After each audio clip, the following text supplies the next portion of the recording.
जो इसराइल के प्रधानमंत्री नेतन्याहू का बयान है वो भी समझना जरूरी है। जंग में ईरान को भारी नुकसान हुआ। ये इस वक्त की बड़ी खबर आपको बता रहे हैं। ईरान हारा तो प्रॉक्सी का भी अंत, यानी ट्रिपल एच की तरफ इशारा नेतन्याहू करते हुए नजर आ रहे हैं। कह रहे हैं कि अगर जंग में ईरान हारा तो प्रॉक्सी का भी अंत हो जाएगा।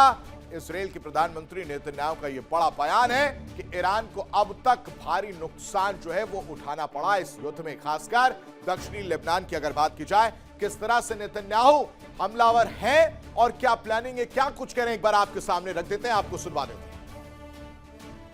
I think it accomplished a great deal, but it's not over because there's still nuclear material, enriched uranium, that has to be taken out of Iran. There is still enrichment sites that have to be dismantled. Well, I'm not going to talk about. और इन सब के बीच एक बड़ी खबर जो सामने आ रही है वो आपके सामने रख देते हैं। ट्रंप और नेतन्याहू को लेकर ये खबर है, दोनों के बीच बातचीत हुई है। दोनों नेताओं के बीच फोन पर बातचीत की बात निकलकर सामने आ रही है। ईरान के प्रस्ताव को लेकर यह बातचीत हुई। जवाब पर बातचीत के बाद नेतन्याहू ने कहा है कि ट्रंप के साथ अच्छे संबंध हैं। ये बड़ी खबर आपको बता रहे हैं। तस्वीरें जो आप देख रहे हैं, ट्रंप के साथ अच्छे संबंध हैं, नेतन्याहू कहते हुए नजर आ रहे हैं, क्योंकि प्रस्ताव तो खारिज हुआ था और खारिज होने के बाद से ये फिर बातचीत की जाती है। लेकिन जो सबसे जरूरी बात हो जाती है वो है धमकी। धमकियों पर धमकी एक के बाद एक दी जा रही है। दुनिया को धमकी और ईरान को चेतावनी दी जा रही है।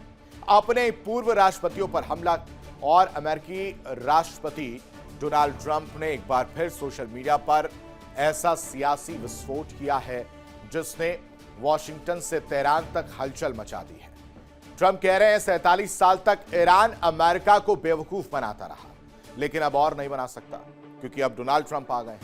ट्रंप ने दावा किया कि ईरान अब डर चुका है, लेकिन सवाल यह है क्या ट्रंप वाकई ताकत दिखा रहे हैं या घरेलू संकटों से ध्यान भटकाने के लिए वॉर नैरेटिव चल रहा है। ट्रंप की धमकी और अब हंसी बंद होगी, इसके क्या माने हैं? ट्रुथ पर ट्रंप का वॉर पोस्ट जो निकलकर सामने आया है उसे समझिए।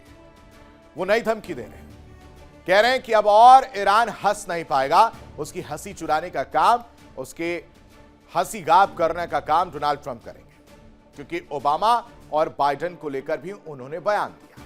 देखिए इंडिया डेली 24/7 अब आपकी स्मार्ट टीवी पर। इंडिया डेली मौजूद है सभी डिजिटल प्लेटफॉर्म पर लाइव और लगातार। इंडिया डेली 24/7 हर दिन राष्ट्र को समर्पित।